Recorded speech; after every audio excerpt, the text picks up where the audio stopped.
could you introduce yourself and tell us your current position? Hi, my name is Tim Reyna. I'm the Chief Information Officer and the Chief Technology Officer for AFCEA International. My role involves overseeing the technology committee and overseeing the technology strategy and infrastructure for AFCEA. Some of the initiatives that we have in the organization are global missions, and it's to bring a lot of our customers together, and our focused audience is government, industry, and academia, and around technology solutions. And we're so glad you joined AFCEA and you've hit the ground running into the fire. Can you kind of talk about how did you end up at AFCEA? Yeah, no, that's really good, because AFCEA has actually been something that I've been a part of since I was a young soldier. So I did almost 23 years in the Army, and this is something that everywhere I went as an IT soldier, and just like I go through the ranks, a lot of my senior leaders would always say, you have to get involved with AFCEA, Tim. That's something that's going to help you. And so I started my journey really back with AFCEA back in about 2010. And that's when I started my journey with AFCEA. So it was just the overall, just a combination of my military background, right, and just the IT experience that we had, and just the IT experts that were around me helped me understand AFCEA and what AFCEA was. So, and just the awesome opportunity of being able to network with people, and just the blend of leadership, the technical expertise, and just the overall strategic vision that AFCEA has, that industry has, and then that DoD has. It's something that's really enticed me to be here, and it's just now being at the capacity of the CIO, and now it's just bringing it full circle. I could have never imagined that when I was a young warrant officer that I would be at this capacity. So it's definitely, I still feel so much so as I'm still serving, because of all my friends I get to see to our great conferences that we have. So it's really a great opportunity. All right, sure. And you're our CTO, CIO. It's not necessarily a new position at AFCEA, but there's a new pivot associated with it. Can you talk about that and kind of what the focus is? Yeah, a lot of things that we're doing, and our CEO, retired Lieutenant General Lawrence, she wants us to align what we're doing, just like the Army. There's a big digital transformation effort that they're doing right now. So we want to stay in alignment with the Army, and with just DoD in general, not just the Army, right?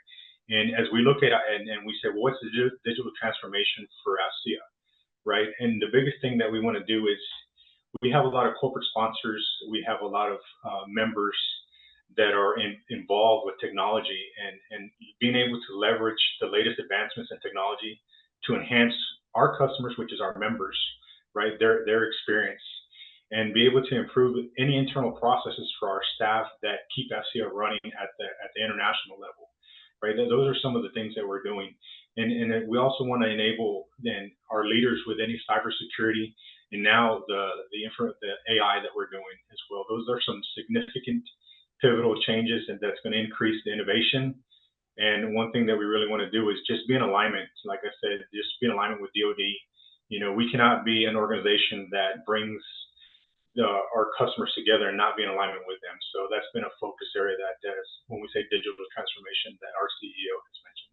Right, sure. And any other goals or things that you hope to accomplish? Well, there's quite a few goals that we have, but we have to look at priorities, right? And one of the biggest things is just overall modernizing our IT infrastructure, right? That's one of the biggest things that we want to look at. So to take some of the antiquated processes and infrastructure that we have and streamline that, so that we can create more of, when we look at the processes, we want to talk about agile and a more secure work environment. That's something that we really want to start implementing at the AFCEA headquarters. Right. And then we also want to take and look at, when we're making decisions, we want to be based off of data. We don't just want to do any type of decision that we're doing without any significant data, so that we can make educated decisions across our organization, right? That's something that we want to make sure. And of course, like I mentioned previously, and my top priority is cybersecurity, making sure that what we have, our member data, is secure, right? And our corporate memberships are secure. Right, sure. And can you talk about the commercial sector, kind of the work you did there? Yeah, so the commercial sector, when I got out of the military, I had a little advantage because of where I was at. I was over at the Program Executive Office for Enterprise Information Systems, so PEOEIS, in 2019. So I got a lot of exposure to a lot of ways of what people were doing on the commercial side. And when I retired in 2022, I took about a 2-year span and I worked for in the commercial sector for a while. And one thing that I did do there was, just like everything else, helping the military with the digital transformation. And in my role, I ran the Army cybersecurity portion of the organization I was at. So, we had the Air Force, the Navy, and the Army, and any type of efforts that were coming out from the Army, that's something that we did. And we did large scale IT infrastructure implementation for identity. That was one that I was able to help facilitate and run that for the organization that I was with. Oh, right, sure. ICAM is such a big, it's such an important area, and the transformation that's happening across identity and identity management is huge. Right. That's been interesting, yeah. Especially kind Yeah, of. that was a big undertaking that we took, but at the end of the day, it was something that I think we did a really good job. We had a really good team, and I know we got a lot of visibility from Army senior leaders, so it was really good to be part of that contract. Right, sure. And you were in the Army for 23 years. That's amazing commitment to the service and to our country. How did you first know that you wanted to go into the Army? Yeah, so I guess the biggest thing I can say there that for me was just the overall sense of camaraderie and loyalty and duty, right? Just coming from my family. I think that comes from my family. And so to be able to join the Army, and it's just a natural extension of what I was and who I am, right? So having the ability to serve my country, I just gained a lot of valuable skills, and it challenged me and my family at times so that we could be stronger together. And the sense of loyalty and duty is something that I take a lot of pride in. Right, sure. My dad was in the Army, he's 86 now, but he was in the Army in the 50s at ROTC. And my grandfathers, I never knew them, but they were in World War I. And I was trying to think how the Army has shaped my family. Like, what kind of imprint did it put on it? And do you think about that? How the Army has shaped, what you, from your experience of being in the Army, has shaped your family kind of and going forward, I guess? Well, yes, 100%. And I think it does because, like I said, we're an extension of our, just the overall, what we do in duty. And like when we take the word leadership, it's loyalty, duty, honor, selfless service, integrity and personal courage, right? That's something that there was an acronym that the Army had for us. And I've instilled that in my family. Like, my son now, our oldest son, is going to Virginia Tech, and he's going under some of the benefits that we have now as veterans. And he sees it firsthand, and he says, hey, it was hard for me at first, but now that I see everything that has transpired through your sacrifices, it's amazing. So he definitely sees it. My little one's not so much yet because they're still pretty small, but I think my oldest girl, she's 8 years old, and she understands, and so does my 5-year-old. She definitely understands that daddy was a soldier, and they do have respect for that. So that's something that even at such a young age, you can see that there's a lot of respect and honor for that. So I like that. Oh, sure. Well, and go Hokies, and good luck to your son at school. Right. Yeah, we're so excited for him. Yeah. And let's see, can you walk through the different roles you had in the Army? You mentioned being a warrant officer, and shout out to the CWOs out there. But yeah, can you walk through the different roles you had over the years? Yeah, so I'll highlight the roles as overall. It was basically my roles were in different several capacities. Came in the Army as a young private, so pretty much as an E1. So I started off as a radio transmitter guy, and overall worked my way up through the ranks, up to the staff sergeant, and then I crossed over to become a warrant officer. That's where things got a little bit more technical for me. So I definitely had my technical roles within the Army and leadership positions. And our main focus that we had in a broad stroke was just overall critical communication systems, right? I focused a lot on the tactical systems growing up through the ranks. So it was something that we took a lot of pride in working out in the field environments. And then, after all that, then I moved up to more strategic level roles, and advising, 2-star generals and 1-star generals. It was an SCS. So it was a great opportunity to have what I've always said, free mentorship from them, because to be able to see and hear them be in meetings and see the way they think, it helped me out to be a better technician growing up to the ranks. Right, sure. And any other takeaways that you brought from the Army? You know, you have that technical experience. Anything else there to share? Yeah, I would say discipline for sure, and adaptability.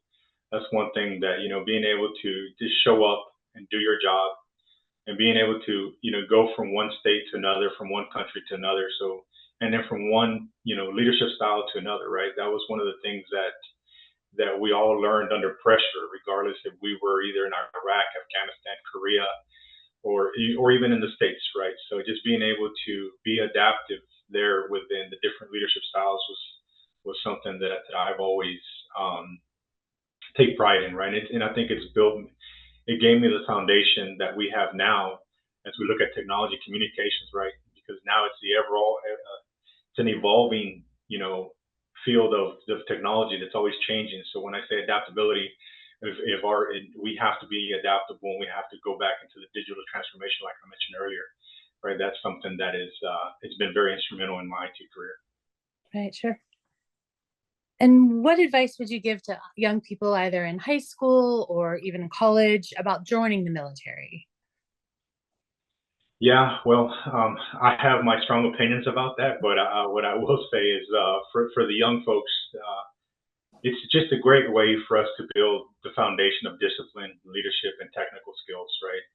The Army, and in particular in my case, gave me a wide range of opportunities, right, for technology, some engineering, and a lot of logistics, right? I think that's great. So if there's a young person coming out and they want to have that sense of discipline and get some leadership skills, 100%, I would recommend for them to join any service, not just the Army. That's one thing that I think our services are very strong, and they offer a lot. So, and it's very hard to match that in the civilian world, coming right out of either high school or college. But I think that the military definitely does offer those. Right, sure. And what advice would you give to, the young E1s, the radio transmitters of today, about kind of how to approach things? Definitely stay current, right? Because it's one of these things that we do. If you don't practice it, if you don't use it, this is one of those things. And the way, especially in our position now, and you say, well, how can they stay current, Tim? Well, they can attend some of the conferences, right? Some of the professional networks engagements that we have that AFCEA hosts, right? We have 139 chapters globally, right? There's a way that our young soldiers can get out there and stay current with the latest technologies. It's something that we focus on information on cybersecurity and any type of trends out there. So I think that's one avenue that they can do. So the bottom line is just stay current and find a way to stay current.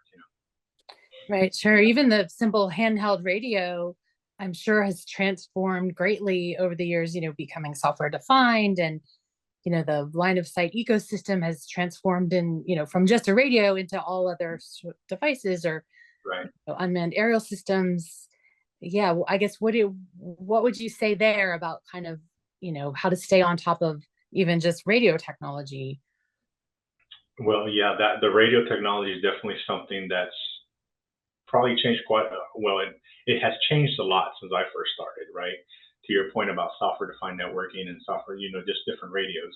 So that's huge. So that just goes back to, the challenge that we're going to have is just the rapid pace and the change of all that, right? And I would say, just go back to lean on your battle buddies, lean on your friends that understand this, and don't be afraid to ask for help or understanding of something, because that's one thing that I think a lot of us may have is a little bit of pride at times.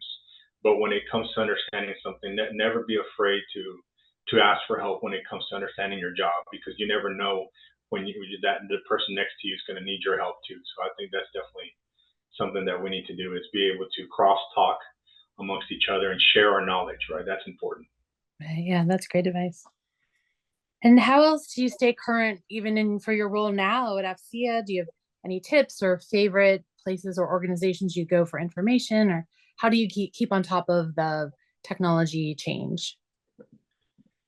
So for me, I do, going back to my last point, being a warrant officer, we have a huge network of people, right? And that are still serving, that are retired. And that's just, that network of folks is a network of folks that I tap into, you know, probably daily, sometimes for sure weekly, right? Just because of the positions that we're in, and just being able to talk to them and simple conversations of, hey, how are things going? What are you guys doing? And that's how I stay on top of that. I also use a lot of social media, and my social media platform that I'm not trying to endorse anybody, is LinkedIn, because there's a lot of people that post a lot of great articles on there. And when you see some of your counterpartners across the organizations, other CIOs, other CTOs, other technologists out there posting things, that's another form that I've been able to look at and say, okay, what's this guy or what is she posting? And I get to read that, and then I get to see where their thoughts are at, and it helps engage in conversation as well. Right, sure. Yeah. And are there any challenges to being in the tech industry? I mean, I know it's exciting and it's amazing and always interesting, but I guess what's the maybe downside or challenge to being in this industry? Aging. Because sometimes I'm just saying it jokingly, but at the end of the day, there comes a time where, there's the new wave of folks that are coming in, right? So with that comes the challenge of keeping up with the overall understanding how things are going with technology. But then there's a challenge of being able to keep up with your peers, right? And so that just goes back, I guess, to your previous questions. How do we stay up? It's almost, how do you stay align with new technologies or just stay current, is just being able to keep challenging yourself, because as long as we're here, we got to challenge ourselves, and keeping up with any type of security threats.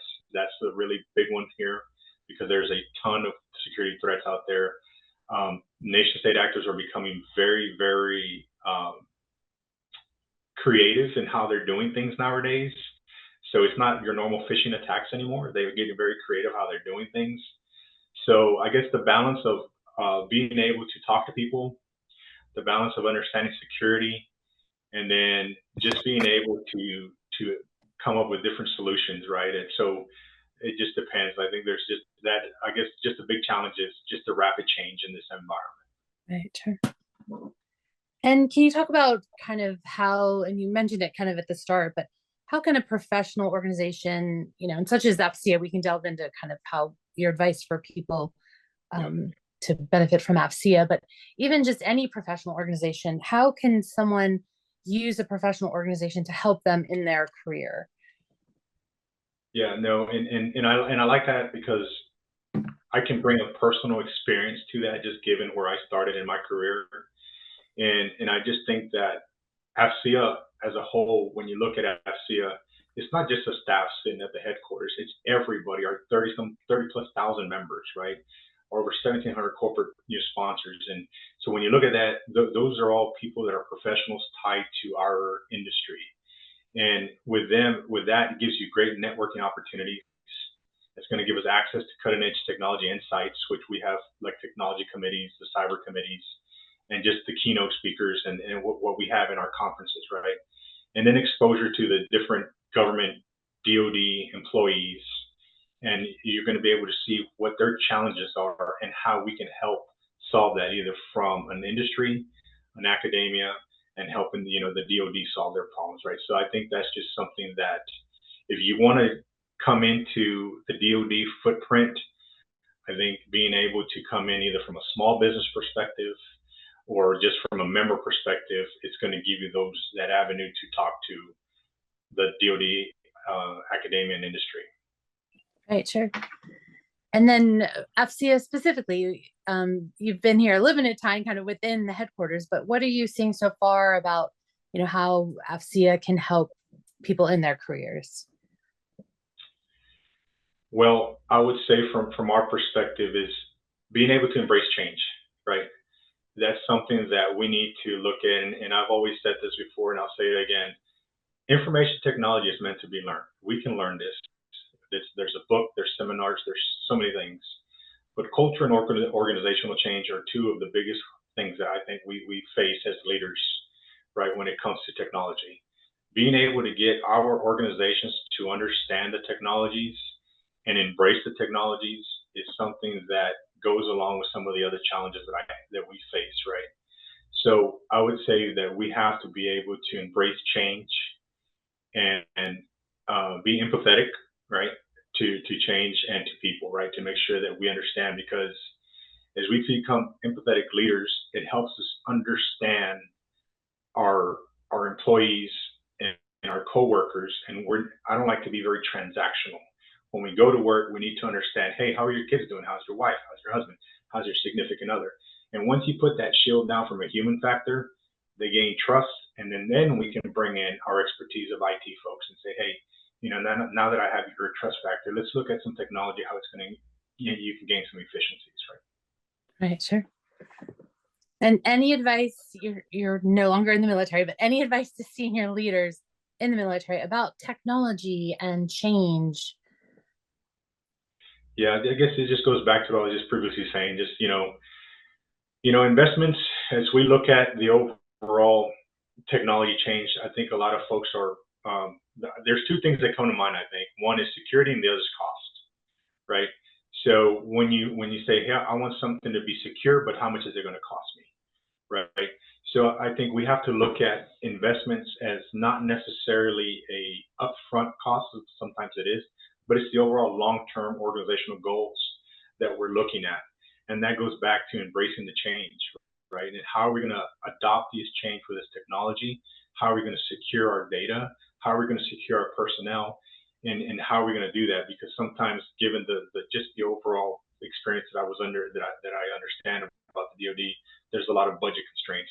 So I think if we look at the right tools and we leverage industry partners to bring in the most cost-effective tools to embrace change that's going to be secure, I think that's something that we need to maybe come into that lens, and I would advise senior leaders to look at. Right. Yeah, that's a great balance of the cost, but high technology effectiveness, but with the security. Yeah. And always stay open for innovation, right? That's the big thing. Yeah. We have to innovate, Yeah. We have to change.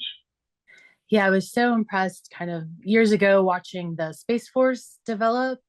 Yeah. They, they're only 4 years old as a military service, and their kind of mantra is to be a digital first service.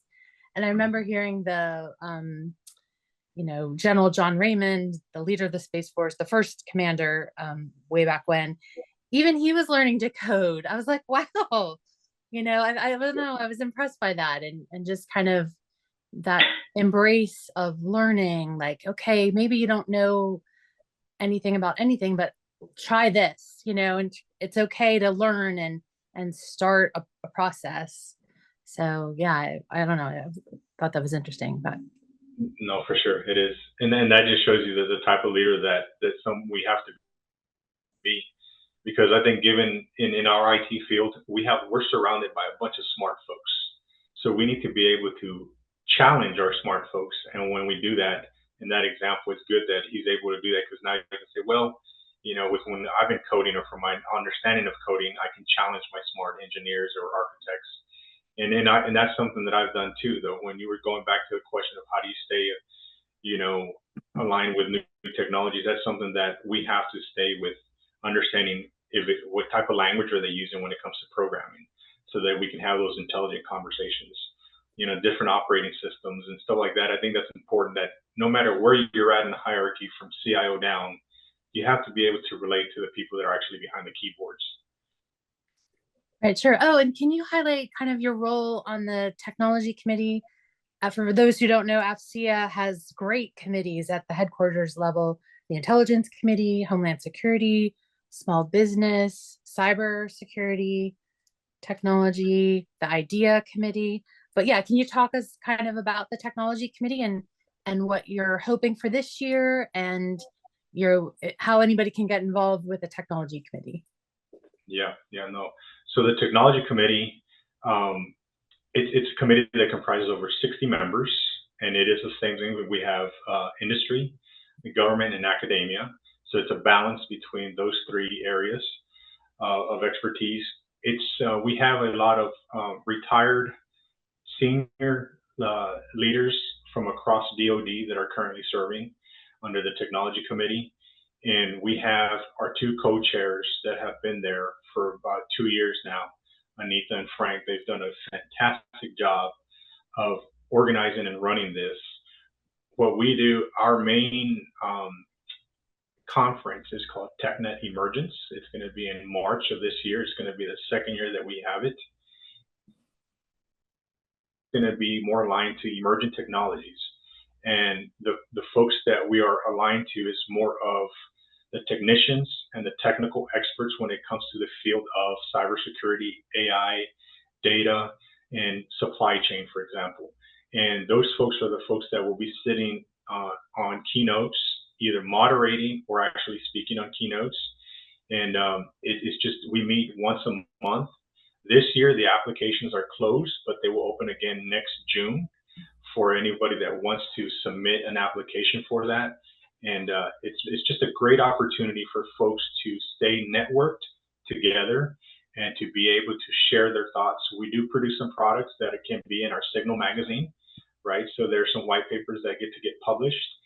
So when I talk to folks, I say, hey, if there's a way that maybe you want to either get your name out there or your small business, here's an avenue for one that you can be either a TechNet Emergence, or you can write content and we can share that amongst our network of AFCEA folks. So it's a great opportunity for folks to stay technical within their field as well. Right, and the expertise of the committee is really tremendous. And I don't know the exact name of the product, but every year the Technology Committee comes up with or helps identify and define and help people understand specific technologies coming down the pike. Whether it's quantum computing or quantum networking, or they just have the ins and outs of kind of what all this is, and it's a great resource for sure. It is definitely. Yeah, and for those who want to come to TechNet Emergence, put this on your calendar. It's March 4th, 2025 in Reston, Virginia. And correct, yeah. that should be a great event. Yeah, we will definitely start sending out some information on that here shortly. We're working on some of the details, but we definitely have the dates locked in and the venue locked in. So that's definitely good. Seems like we have a lot of speakers already that are ready to support. So that's a really good thing. And we're really excited for that. Yeah, and last year's event, the inaugural event, had a competition with some startups, which I thought was really very interesting and neat to see kind of that nascent technology that they're bringing to bear in a creative ways. And I think that's going to be part of the next year's as well. Mm-hmm. And one last thing that I just want to say about the committee, because I think it's important that we highlight this, is they're all volunteers. And it's amazing of how much they're still on top of their day job, on top of their, whatever they got going on in their house, they're still committed to actually writing, participating, communicating, and they produce some really good products, right? So I think that they definitely deserve, a shout out, because it's amazing what those volunteers are doing. And the end state right now is obviously TechNet Emergence, but the work up to get to there, it's a lot of work, and they're doing a phenomenal job, and I'm very proud of the team. And we have some new members that have been recently got added, so we have some fresh set of eyes that are coming in, which is great, and that gives them some opportunity to put their name out there as well. So I'm very, very excited for FY25 and how things are going to shape now for the Technology Committee. Yeah, very nice. And those were all my questions. Tim, anything else you wanted to add? No, I just want to thank you for letting me do this and have this conversation with you.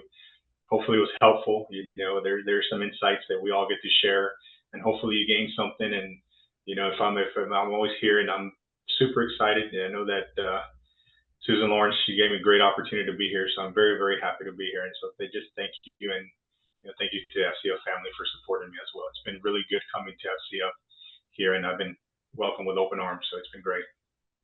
Oh, well, great. Well, thanks for your time today and walking us through all your experiences.